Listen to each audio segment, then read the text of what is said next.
حضرت عمر رضی اللہ تعالی عنہ کا زمانہ ہے جب یروشلم فتح ہوا۔ حضرت ابو عبیدہ بن جراح رضی اللہ تعالی عنہ حضرت عمر کو دعوت دیتے ہیں کہ آپ مدینے سے چلیں اور یروشلم میں پہنچیں۔ حضرت عمر مدینے سے چلتے ہیں، کتنا بڑا قافلہ لے کر کے، کتنا پروٹوکول ہے۔ حضرت عمر اکیلے اور ساتھ ایک غلام اور اونٹ بھی ایک، باری باری سوار ہوتے ہیں، کبھی غلام سوار ہوتا ہے، کبھی عمر سوار ہوتا ہے۔ حکمران تو وہ تھے لوگوں کی دہلیز پہ امن دینے والے، لوگوں کی چوکھٹ پہ جو ہیں وہ نور بانٹنے والے۔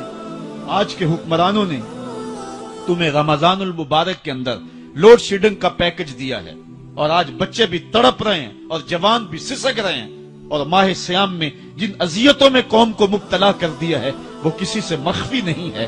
اور تمہیں میں حضرت عمر کی کہانی سناؤں۔ حضرت عمر جن کو تخت حکومت پہ بیٹھتے تھے، اور ان کا تخت کو سونے زبرجد کا نہیں تھا، مسجد نبوی کی چٹائی تھی، اور سارا دن وہاں بیٹھ کے لوگوں کی باتیں سنتے، اور جب رات کے اندھیرے گہرے ہوتے عمر بھیس بدل کے مدینے کی گلیوں کا گشت کرتے۔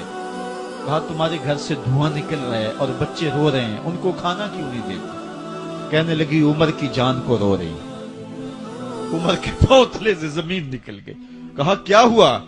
کہا 3 دن سے ہمارے ہاں کھانے کے لیے کچھ نہیں ہے، روزانہ بچے روتے ہیں، اور میں ہنڈیا کے اندر پتھر ڈال کر کے نیچے سے آگ ڈالتی رہتی ہوں کہ بچے انتظار کر کر کے سو جائیں گے، کم وقت سو بھی نہیں رہے، اور وہ پتھر پکیں گے بھی کیا، اور میں عمر کی جان کو رو رہی ہوں۔ حضرت عمر کا کلیجہ دہلنے لگا، فوراً پلٹے، واپس بیت المال میں آئے، گھی کا ایک کنستر لیا، آٹے کی بوری لی، مرچ مسالہ جات بہت کچھ اٹھایا، اپنے کندھے پہ رکھا، بوری اپنی کمر پہ لا دی۔ عمر بیت المال سے نکلے تو آپ کے خادم اسلم نے دیکھ لیا، آگے بڑھا، کہا میرے آقا میں اٹھاتا ہوں۔ عمر کی آنکھوں میں آنسو ہے۔ کہا اسلم قیامت کے دن میرا بوجھ اٹھا لو گے؟ کہا قیامت کے دن تو اپنا اپنا بوجھ اٹھانا پڑے گا۔ کہا عمر کو آج اپنا ہی اٹھانے دو۔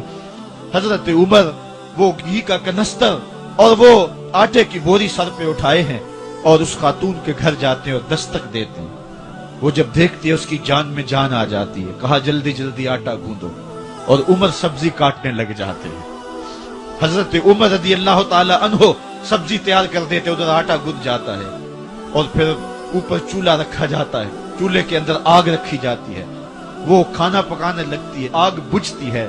تاریخ نے لکھا ہے آگ بجھنے لگتی ہے، عمر جھک کر کے پھونکے مارتا ہے، عمر جھک جھک کے پھونکے مارتا ہے۔ کھانا پک گیا اور بچوں کے سامنے کھانا رکھ دیا، بچے کھا رہے ہیں۔ اب بچے رو رو کے نڈال ہو چکے تھے۔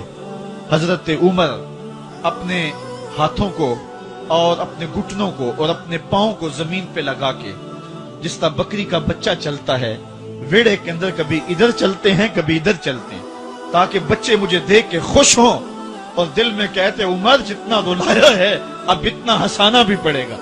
تو کبھی عمر امیر المومنین، یہ میں کسی آج کے جو ہے وہ لوگوں کے ووٹوں پہ منتخب ہونے والے حکمران کی کہانی نہیں سنا رہا، میں اس عمر کی کہانی سنا رہا ہوں جو 23 لاکھ مربع میل کا حکمران ہے، آدھی دنیا کا بادشاہ ہے۔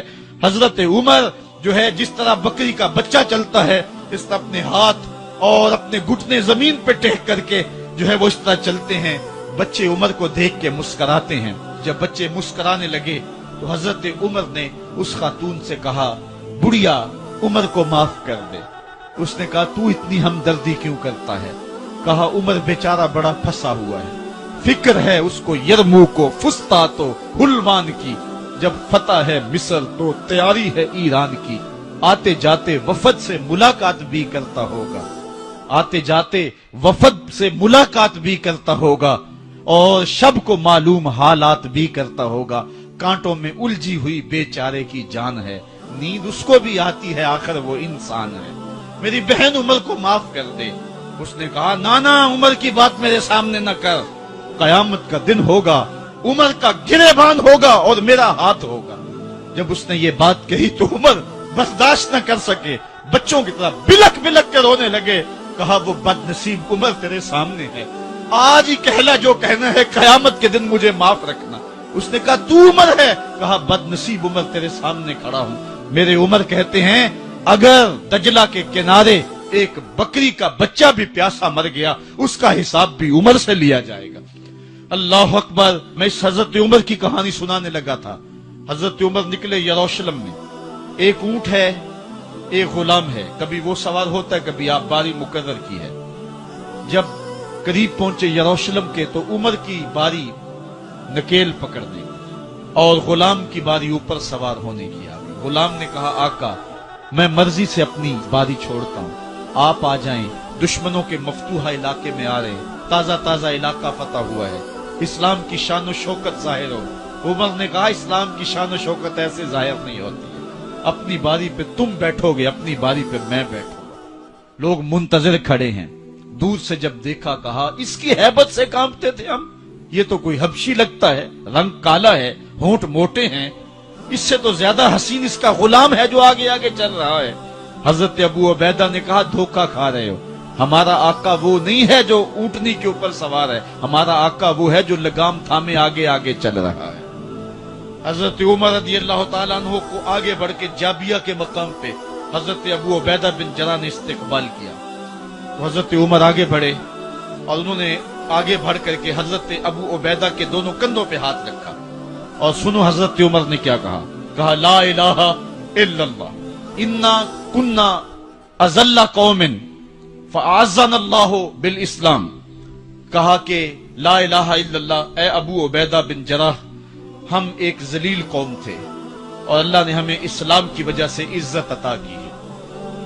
اور میں تمہیں ایک تاریخ ساز بات کہنے لگا ہوں، اور وہ یہ ہے کہ جب تک ہم اس عزت والے اسلام کے دامن کو تھامے رہیں گے ہماری عزت قائم رہے گی، اور جب اسلام کے علاوہ کسی اور جگہ سے عزت ڈھونڈیں گے تو رسوا کر کے رکھ دیے جائیں گے۔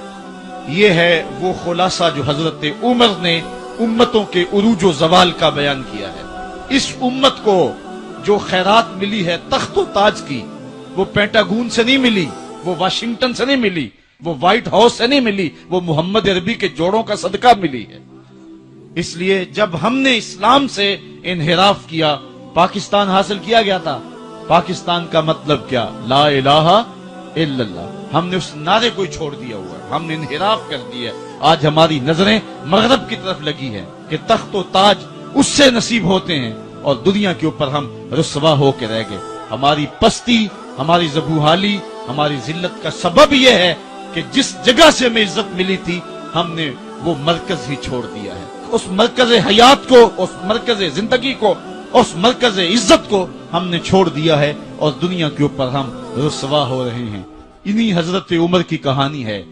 وادی تہامہ سے گزر رہے تھے کہ بچوں کی طرح بلک بلک کے رونے لگے۔ کہا عمر جوان آدمی ہو اور بچوں کی طرح بلک کے رو رہے ہو؟ کہا تم نہیں جانتے، مجھے بچپن کی کہانی یاد آ گئی۔ کہا کیا کہانی ہے؟ کہا یہی عرض تہامہ تھی، میرے باپ خطاب نے مجھے 5 اونٹ دیے تھے، کہا انہیں لائن میں کھڑا کرو سیدھا۔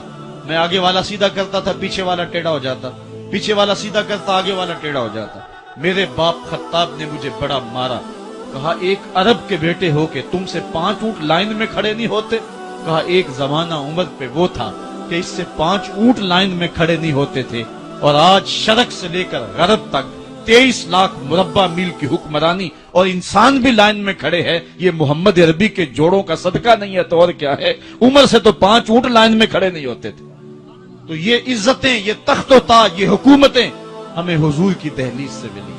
جب ہم نے اس دہلیز کو چھوڑ دیا تو دنیا کے اوپر رسوا ہو گئے اور ذلیل کر کے رکھ دیے گئے۔ آفاق کے ہر ہر گوشے میں قرآن سنا کر دم لینا،